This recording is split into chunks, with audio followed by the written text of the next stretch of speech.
So that was like, I think, my second year at the school, where we started to make progress. And then with that data, What years are we talking about? 2003 to 2007. This is 2003 to 2000. This one right here is 2000, I think, 5 to 2006. So you were there 4 years? Yeah. Okay. Well, this has language that to the lay reader is incomprehensible. Right? So I mean, I'd have to really digest all of this to figure out what the numbers mean. But you'll do that, right? Yeah, and I can do it in create definition terms and some way to because the real question is, I mean, what percentage of kids are at or exceeding the standard, right? That's set for the measure, whether it's math or reading, or English rather. But I think this is a simpler form, and you can. It's let me what you just do. show. Yeah, this is. So this is my level, and this is year for each year. So if you look at this is my school, 109, grade 6, 7, and 8, and this is 1999, 2000, 2001, 2002, and you'll see what my levels were in terms of. This is before you're there. This is before I'm there, but it goes into 2002, 2003. So you see that in 2001,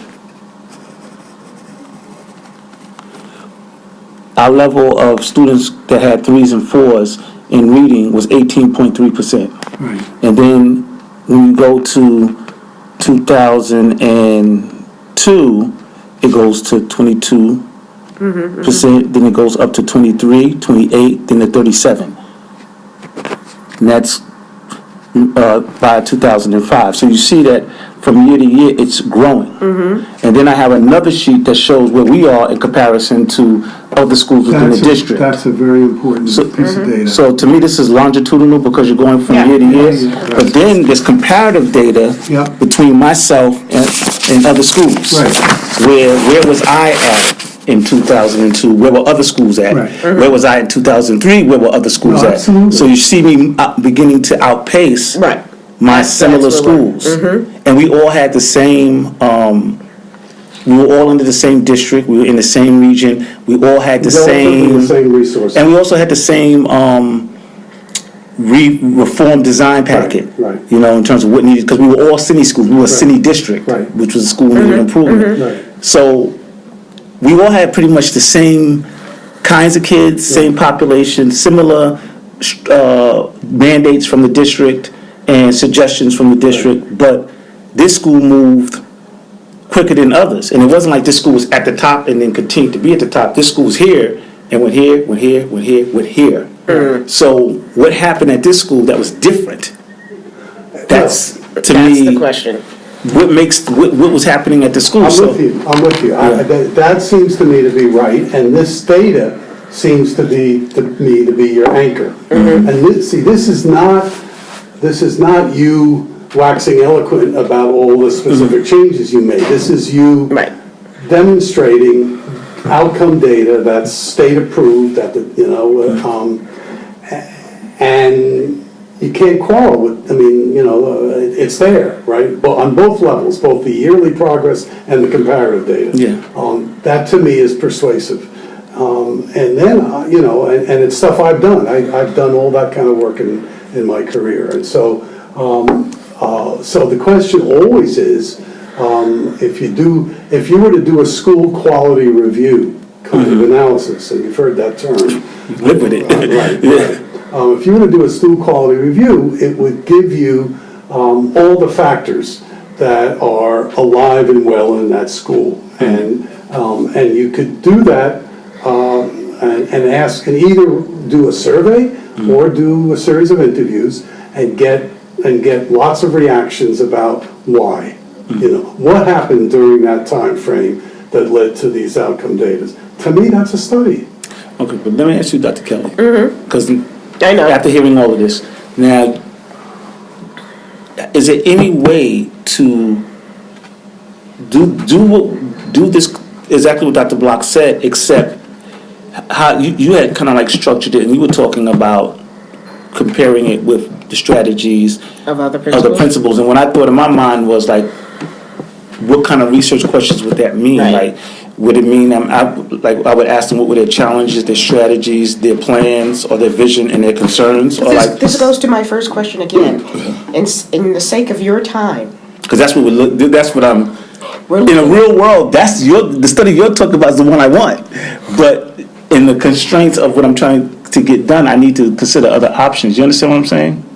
Go ahead, so he has two options. The ethnographic that looks clearly about the growth and the changes in one school, or does he look at the school in comparison to the other schools in that district?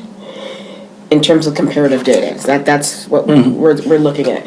So he was going to interview other principals and say, what were some of your creative approaches outside of... what did you do that failed to measure up to what I did? Yeah. No, I wouldn't even ask them that. I know you would not, no, but just between us. I mean, Yeah. that's essentially what, I mean, if you've got airtight data that shows, in fact, you grew faster and your level, and you leapfrogged other schools and became clearly a higher performing school as a result of what happened during that time frame. And if you then were to go to interview the other principals, you'd want to compare what they did to what you did, and then you'd want to, I think, and then you'd want to make some, your chapter Right. 5 would be a whole bunch of comments about the recommendations, differences, right. But I wouldn't even want so I have 4 principals right now, because right, I have 2 principals who were in the district, and during that time. Then I have 2 principals who weren't in the district at the time, and this is important. They're currently principals, and they're dealing with race to the top, Common Core, Right. and the challenges of today. Right. And so I think to make my study significant, it would be to ask those principals what they did, and ask these principals what are they doing and what are their challenges. But don't forget, your data is only from 2003 to 2007. Yeah. No, but what I'm saying is, Okay. along the lines of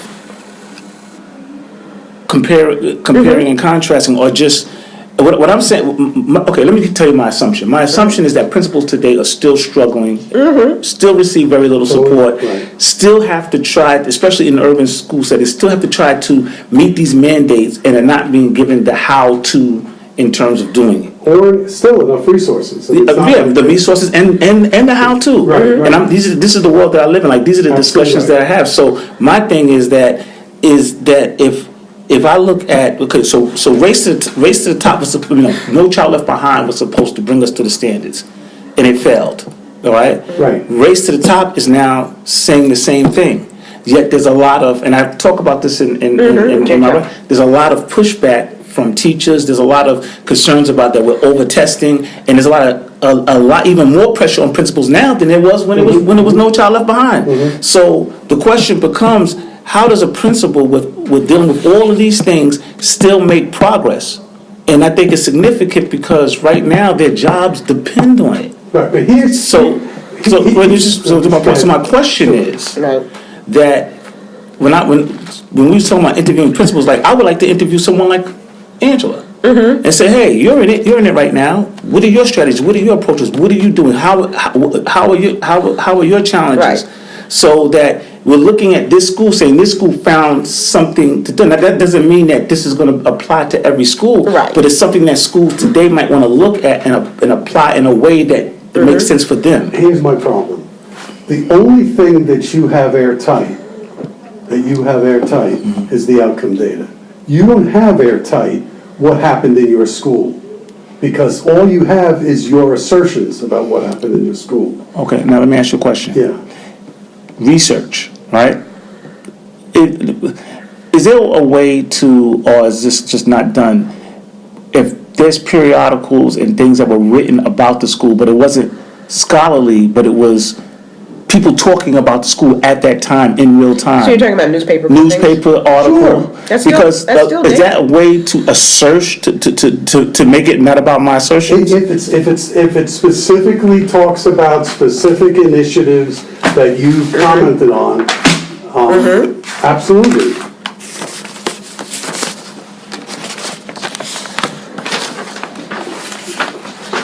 And I have some that I didn't make copies of. I mean, I have them that I can send you that I emailed it to myself.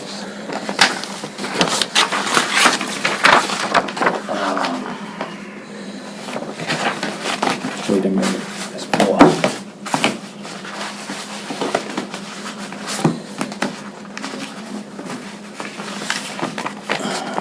I mean, the problem is, this is fine. I mean, you could certainly use this for a couple of specifics, but you have a host of specific findings of fact and conclusions throughout your chapter 1. And wherever I've pointed it out, and there's probably even more than I pointed out, because I got tired of saying the same thing, which is, what's the evidence, right?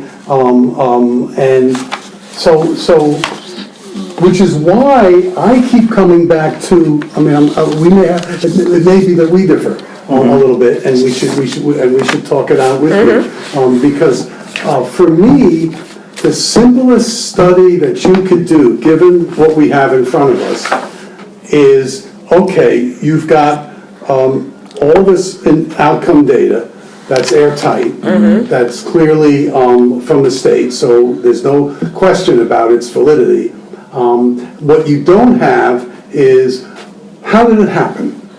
You've got your theory, your personal, you've got your assumptions about the work that you did that you think led to it, but you don't have any independent evidence. And to me, the study could be gathering that independent evidence by interviewing parents, kids, and teachers from that period. And again, I'm enough not a methodology person to be able to say without question it should be interviews versus a survey. I mean, I'd want you guys to, and maybe others, to weigh in on that question. But it does seem to me that would be the simplest thing for you to do. You're starting with all this interesting data, outcome data, and that could be just, that's the context. You could certainly set up the school both in terms of its demographic data and all of that, right, as part of your chapter 1 discussion of context. So in the chapter 1, I can embed this data that I have here. Absolutely. As I'm writing about. Absolutely. The if I say improvement as evidenced by. Absolutely. And as reflected in. Absolutely. And then pull out and extrapolate the data right up front. And you can also use and should use,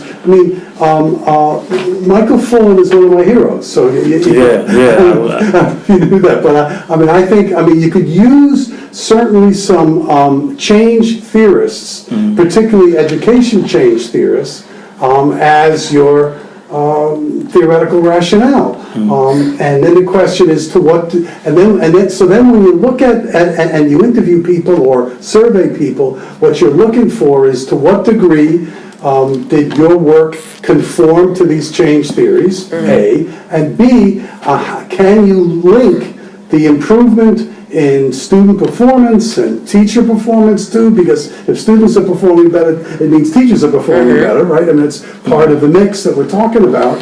And if you get all that from the interviews or from the survey, then you got your answers. You've got enough answers to be able to say how much you conform to some of the theories of change in schools, and you've got some answers to the question of, well, what actually happened in your school that produced this impressive gains? And I'd be curious, since then, because you've now been out 6-7 years, 8 years, what's happened to that school since? Has it gone backwards? Yes. Okay, well, that's important to show too. Can you get that information to show?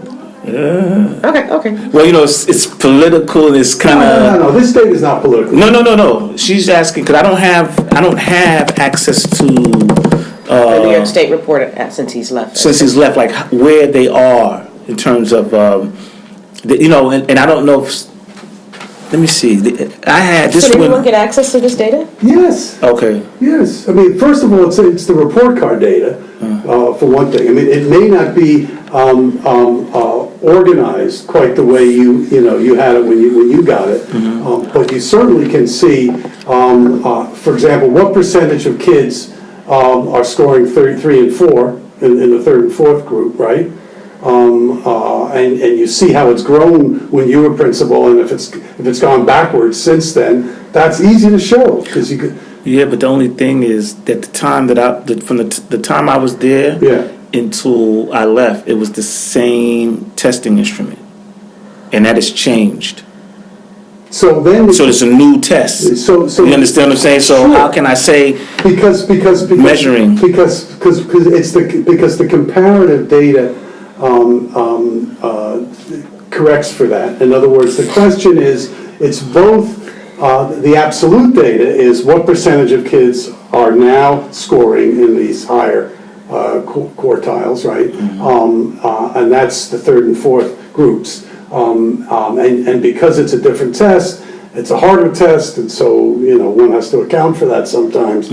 Although after 7 or 8, well, when did they change the test? Was it 13? They changed it with Was it 13 or before then? before then. It was changed with Because I remember New York City plummeted when they did that. yeah, wasn't it 212? It may have been 212, because Bloomberg was touting how good Yeah. things were, and then the new test showed that And the everybody data flatlined. was pretty lousy. Yeah. But my point is that what should hold true is that all the schools were affected similarly. So if you had brought the school up to be much higher than second from the bottom, or whatever it was when you first took over,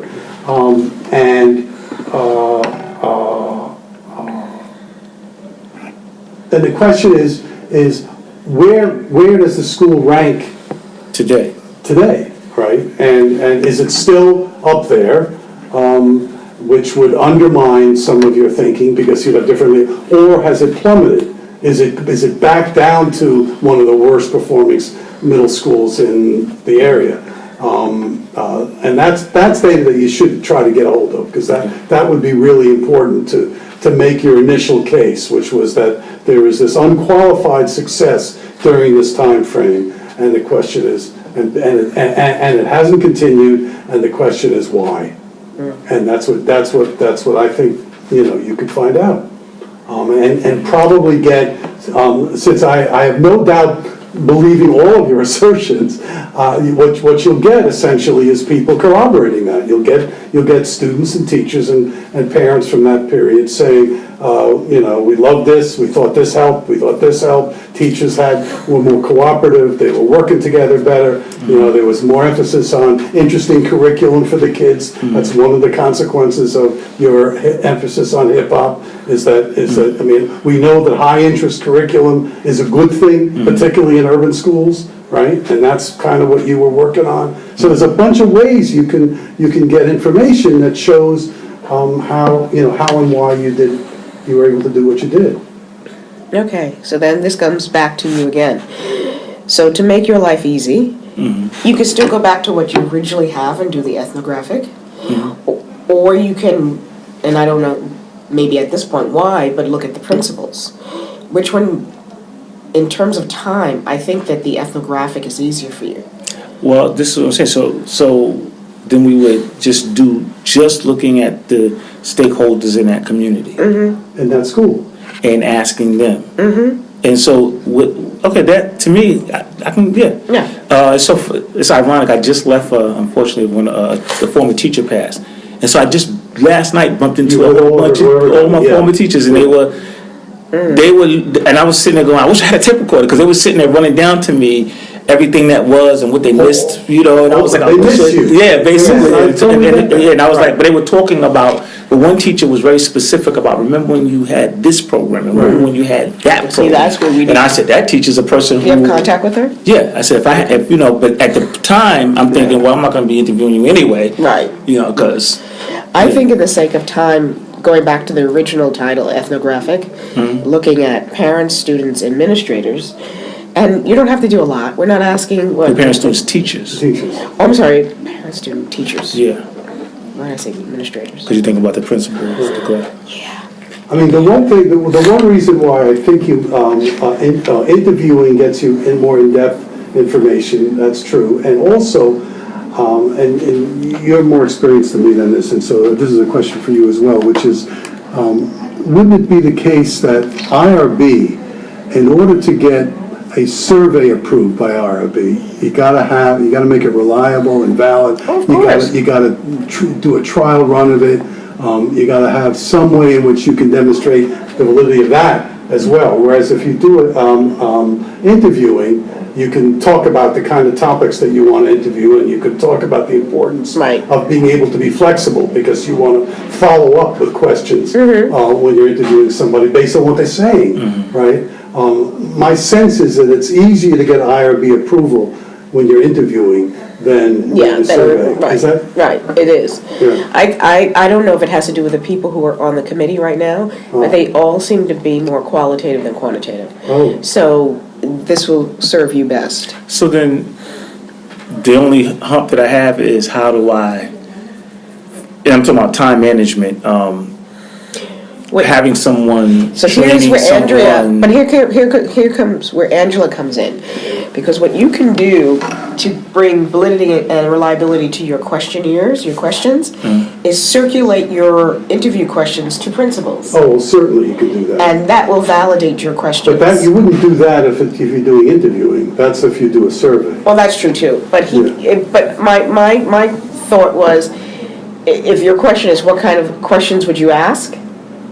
No, my question is, how Oh. do I, in a timely manner, because I just don't, I have to train somebody to, I won't be able That's to right. conduct these interviews. Because of then their I have, positionality. exactly, and so then I would have to train somebody to know what to ask in reference to, that's Here time, comes- that's a time-consuming process, Well, you're to make sure that they got it, so I'm getting good data back. Let me also, however, I have a student who,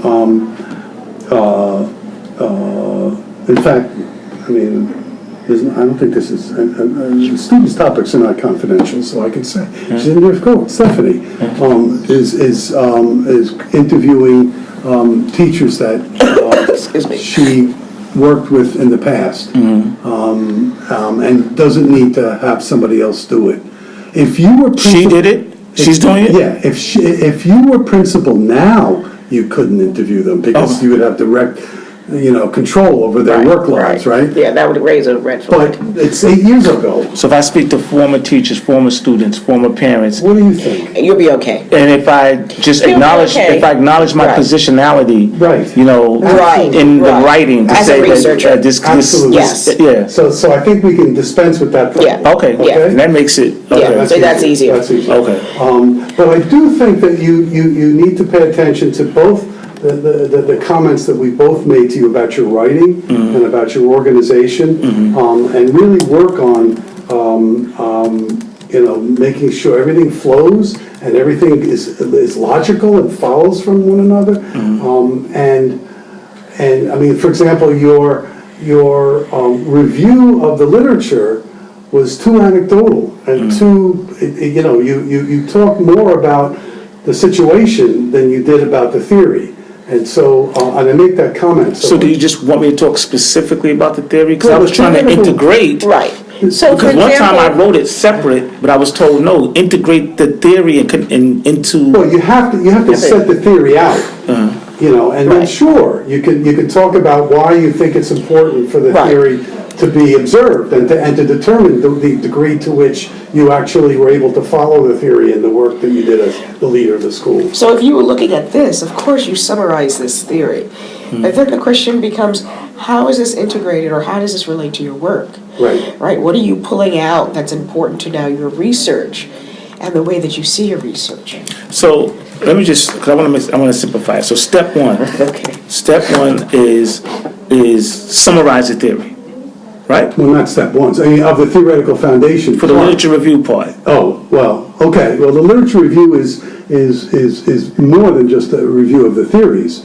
It's a review of studies about urban middle Okay, so we're talking about the theoretical rationale. If we're just talking about Yes, the third. in chapter one. In chapter one, So right. step one is to kind of give a brief synopsis of the theory. Of the theoretical rationale, yes, okay. Theory of theoretical I mean, rationale. because if we're talking about chapter one, where, there's other stuff that comes first. No, I'm talking about in the theoretical rationale Right. section. Right, right. Step one, in the theoretical rationale Absolutely. section. What's the theory Is to say? give the synopsis of Absolutely. the Theory. theory. I'm not gonna go too deep in that, because I'm gonna go No. further in chapter Right. two. Exactly. All right, so after I Exactly give, right. okay, so after I give that synopsis. Right, Then I write and talk about how that theory applies to the study. yes. Yes. Okay, so in doing that, I'm not talking, because I'm just trying to understand what your criticism was. When I did that, I thought I did that. You're saying I didn't. Right. Okay, tell me exactly what, can you give me an example of how it should have looked? Yeah, the conversation was, well, one thing you can do is look at somebody's dissertation. I mean, let me see, what do I say about that? I think I say actually, I think my first criticism of it is right up top. Much of what is written under the heading of theoretical foundation is really contextual statement of the problem information. In other words, the statement of the problem is a separate, as you know, category, right? And that's where you have to lay out all the specifics Right. of what's going on, what was going on in the school, the demographics, the prior data, the data that obtained under your tenure, and the data that's been going on since then. That's all this, as the statement of the problem. And then the theoretical foundation is what are some leading thinkers established as a theory of change for a school like the one you were leading, right? And Fullen is a person, and you could do one or two others. I don't think you have to, you don't have to go everywhere. Although you might want to do in your literature review in chapter 2. You may want to at least cite, as many of the authors as you can find who have similar kinds of theoretical work to identify. And anyway, so and then you get to your questions, and one of your question is to what extent, without typing it out and thinking about it, I can't be sure of my language, but one of your questions is the relationship between your work and the theory of change, and a good theory of change, or any theory of change. And secondly, what were the practical things that were done in the school that stakeholders believe were effective in helping the school grow as an academic and helping kids learn more? So you're talking about, these are the research questions? Yeah, and so there's at least a couple of research questions, and maybe as you're thinking about it, you may develop one or two more out of that. I would suggest, though, for IRP purposes, don't go crazy with your research questions. Right. Make sure that no more than 4 or 5. Right. You can always, as you're interviewing, insert other questions to Okay. kind of elicit more dialogue. But for IRB, make it 4 or 5. Don't go crazy. And no more, but even less, you Yeah. can do 3 if you Yeah. want. Yeah. Right, I totally agree with that. And remember, the other thing is that once you get our approval on your proposal, and you're off to IRB, and you get approved there, you can always modify Yeah, 1 to after. 3. And in fact, you should, because you're going to modify it in relationship to what you're picking up in the research, and especially because we've obviously concluded that you could do the research, because you're no longer there. So you're going to have, real access to the What you're doing. dynamic Yep. between you and the stakeholders. Okay, so with this data that I have now, Yes. when I go back, should this be integrated into what I was writing about in chapter 1? Yes? Yeah. So now when I say school improvement or what have you, I base it upon, and I cite the Absolutely, data. cite that. That's right. And I like to see you to put a table in there. I was thinking like a Absolutely. table like this that shows Yeah. from year to Yeah. year. Yeah. Okay. Right, and another one that shows the comparative growth, Yeah. how it leapfrogged. Every Yeah. year you got Longitude, higher up the scale of. Because your opening now to grab the reader is that this school is unique. And it did something that quite frankly, other schools around you weren't able to do. And it becomes that, again, I'm throwing the word out, ethnographic, of you saying, look at this school, and then as you're talking about the before and after, you're bringing in the data to support that. This is becoming the citation of your study. Then you're going to talk more about, not only are we talking about growth, but we're going to also interview people to show what were some of the nuances that changed this school Right. to be such a success. Now, somewhere you have to also talk about, as the principal left, this is the question that we can have later on, to start beginning to show the decline. But the question is, in your interviews, is maybe asking one or two questions, what caused maybe... I don't know if the data says that. Data might show differently. Okay, But I let's know stay that, with but no. But They're not as but no. happy. You're saying that the people you talk to aren't as happy people are like they saying were. that the programs that existed no longer have existed. Right. The enrollment has dropped from 1,500 to 900. Teachers have left the school, and there's a general lack of morale. And Right. So that that was could one be- of the things right, that you is in the talked about. the Yep. topic. You know, Yep. transformational Well, literacy, teacher and morale. I'll make this observation, enrollment decline is rarely associated with, except when leadership is problematic, is rarely associated with demoralization. Enrollment decline, fewer kids to deal with, actually is supposed to improve the climate, right? Because, the more kids you have in the class or in the school, the more kids you gotta worry about, right? And so that becomes... But in this regard, it does, because enrollment decline means excess of teachers.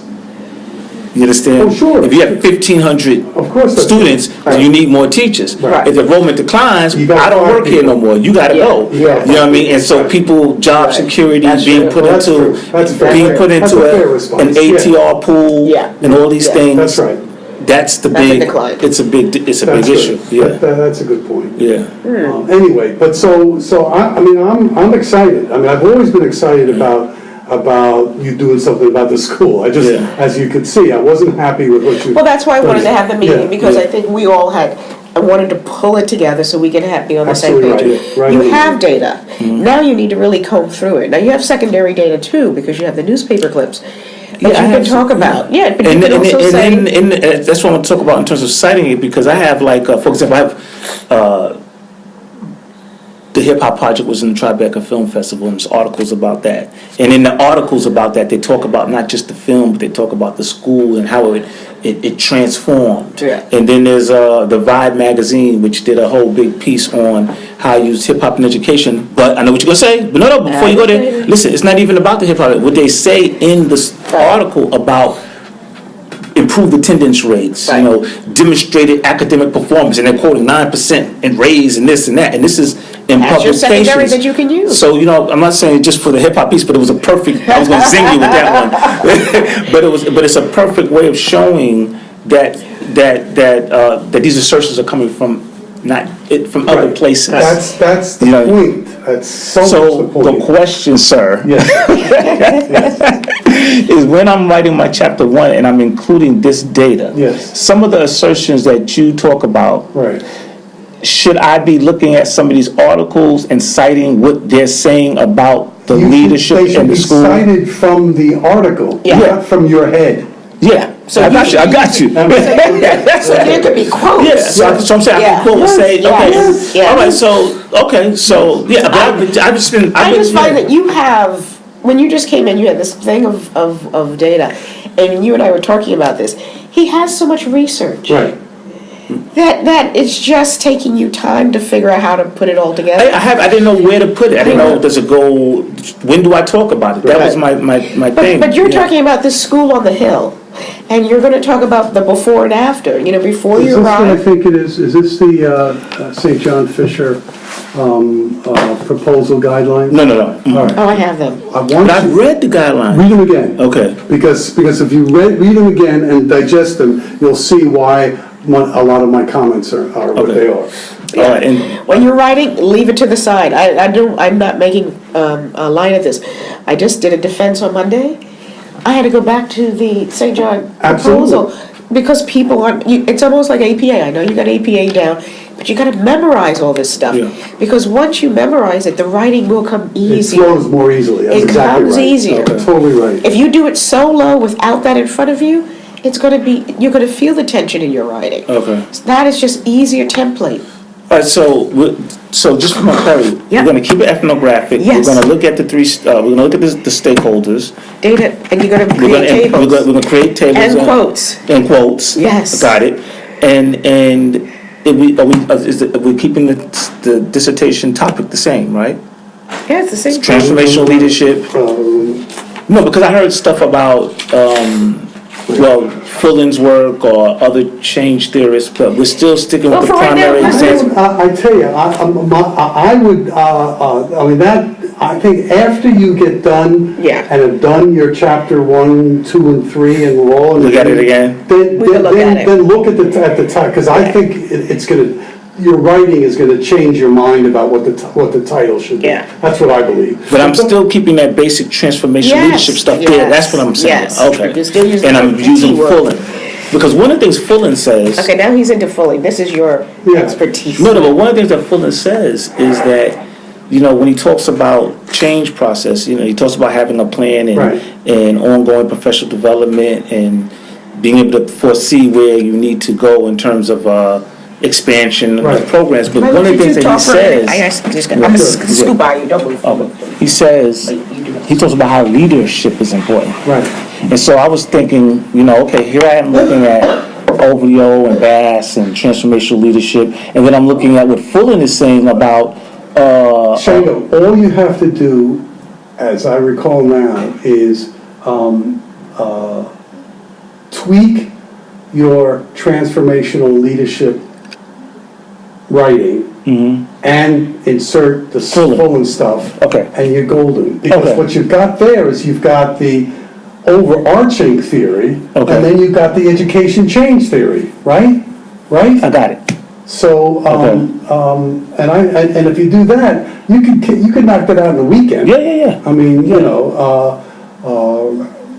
I'm really glad we've done this, because It's long overdue. And part of, you have to understand, I feel like, and it's probably reflected in the writing, Right. but I have felt like, like I'm bipolar, because Right. I'm trying to address. right, I When understand. I first started, Right. it was all about hip hop and education. Right, right. Dr. Kelly said, no.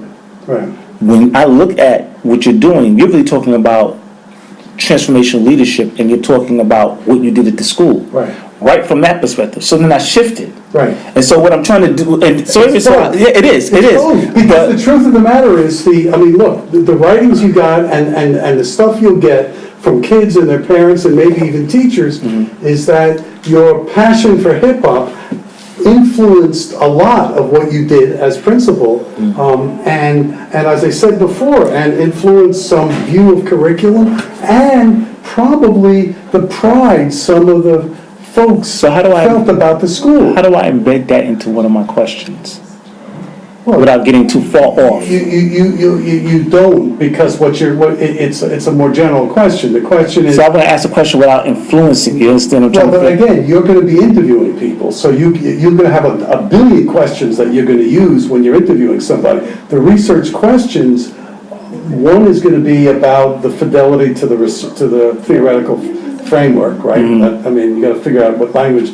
but fidelity to the theoretical framework. And the other is what the stakeholders think about, or you could even say, I mean, you might have each, what do students think, what do parents think, what do teachers think. You might have 3 separate questions, or you might just make it one. What do stakeholders, comma, students, parents, and teachers, comma, believe were the causes of improved achievement and the relative growth in the comparative status of the school during the tenure you were principal. I mean, it may just be you have 2 questions, or you could have 5, but with 3 of them being the same, only a different stakeholder. How many? What do you think is a manageable number in terms of the amount of stakeholder? How many people in each group?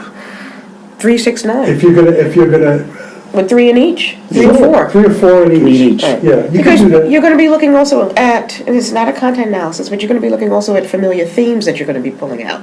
Right. What they're saying. Yeah, so you don't want to do 20. Yeah. People like to have these large numbers, and I want you to think about what that means on your floor when you're having interviews, transcribe, and you're looking for common themes. or even opposing thoughts. You know, in vitro will be your, in vitro, I don't know what that, I said in vitro, I know. In vivo. She's, tell us something. I'm telling you, I need to go to bed soon. But you really need to pay attention. And sometimes if you're going to do a really good interview, you can interview 3 people. And get in-depth. And get really in-depth, good quality research. The more, numbers shouldn't matter. Good quality interview should matter. That's right. And I would be doing a purposeful sampling, Yeah. right? And my justification would be that it's because these people were actually there at the school Absolutely. Yes. during the time. Yes. Okay. Right. Okay. So you have it. It's now time for you to just sit down and really figure out how Okay. you're putting this together. And what you have that's much different than what you've written so far, forgive me, but I want to make Yeah. sure that we're, what you have and what gets me so excited about this conversation is that you've got all this evidence. Yes. You've got the outcome data, which wasn't here before. I mean, you've had assertions about the outcome data, Yeah. but you don't have the outcome data, Okay. right? Now you got the outcome data. You've got newspaper articles and, that comment positively on what's going on at the school, which you don't have. And I can write all about that in the narrative. Right, right. Absolutely. That's right, and so I think you got it now. Yeah. You just got to not spend the time. Do Yeah, it. I'm good. Okay. You know, one of the, I told Dr. Kelly a long time ago that I've been sitting on this data. I got all this data, but I didn't know where, when, how, or when to introduce it. But now, if you're telling me talk about it up front in chapter 1 to set Yeah. the stage for the Grab us study, and bring us in. that makes sense. I mean, we built a constitutional successful lawsuit that I think I Yeah. talked about, the Abbott case, which got the best remedies in the country, based on data, based on exactly the kind of data that we're talking about, showing the gap between what the suburban schools are able to produce and what the urban schools are able to produce, and showing that there's obviously a link between the resources available to the wealthy suburban district as opposed to the poor urban districts. And that was the fundamental case that we built. Okay. So, I mean, I've lived this stuff for years, and that's why I'm excited about where we are. Now, just one last question, because I wrote about it in chapter 1 in significance of the study about Common Core, Race to the Top, right? Now, recently, and I just want to know how to, from an APA standpoint, I wanted to cite these things and bring it in. There's a lot of, I was getting excited because there's a lot of discussion going on right now. Right. About principals. I think de Blasio is going to create this CompStat, like he has the CompStat for the police, he's going to create CompStat for schools. Okay. And so they'll have real live data about what's happening in each school in real time, and the principals who, let's say, have That a drop sounds of... like chapter 5. That's what chapter exactly what I was 5? gonna say. That's chapter 5. That's Okay. exactly what I was going to say. Okay, because I didn't know if I should talk about No, that. no, Yeah, no, okay, no, wait. No, because that's another Chapter study. 5. Okay. That gets to another study. No, That's okay. you stay with, you got a school Okay. that's improved over 4 years, with Okay. you as a leader, why? Yeah, right, that's so it. chapter 5, okay. That's it. Right. That's chapter 5. Because I want to be able to position this at the end for journals and what have you. I know, but Okay. Totally We'll stay like Exactly this for right. right now. Right, Okay. that's right. But I'll just keep on cutting out those clippings though. There you go. Okay. Yes, yes. All right. so this is good. We're going to do it This is again. And you're coming on board for teaching, so we can do this a lot of Fridays to get it all done. So there were other things in your, so there were other things in your agenda. Oh, so here's the thing. Oh, the success plan. you got that, Yes. right? Well, I'm going to table that for right Okay, now, all right. because I think we're on a good start. I don't want to get into success and everything. What we like to do, just chapter 1, is could we have that in 2 weeks? Could you check your calendars? I'd like to give it to you earlier than 2 weeks. Well, but- you know what? My students always say that, and then they ask for 2 weeks. So I'm going to give you now 1 week. Okay. Hold on. Janice is learning to use a phone. She just typed. So how is the 10th? How is 17th? 17th is fine for me. That's a week from today. That's on Friday? Yeah. Um, Okay. How are you? Just getting it. You don't have to be Oh, here. getting it? Yeah. Oh, I'll sure. submit it by the- Oh, sure, Yeah, sure, submission. sure. Yeah, yeah. Okay, so then that it is.